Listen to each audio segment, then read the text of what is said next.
Hi, it's Frankie here. Over the next few months, you'll receive a series of emails that will refresh the content covered in the Contact Officer workshop. As you know, the role of a Contact Officer is to be available to have an off-the-record conversation with an employee about a work-related issue. Contact Officers could be approached by a complainant, a respondent, a witness, or in some circumstances, a manager seeking information and support on how to manage an issue. Because of that confidentiality requirement involved in the role, it's recommended that contact officers are not in a position of authority in a workplace so that they can maintain that cone of silence in relation to the conversations. The only exception to this cone is where the contact officer believes on reasonable grounds that there's an immediate risk of harm. In this situation, it is appropriate for the contact officer to break the confidentiality around that conversation. It is best to do this by letting the person know of your concerns and what action you would like to take.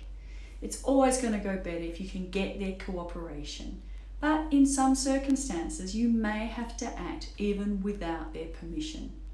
One of the things that you can do is phone your organisation's EAP and see if they can arrange for the person that you're speaking with to speak with a counsellor immediately.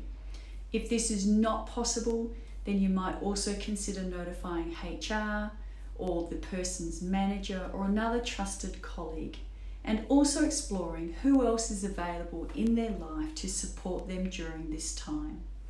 If you're concerned that the person you're speaking with may harm someone else, then you would need to notify HR of your concerns immediately and explain as best as possible why you believe those concerns are real.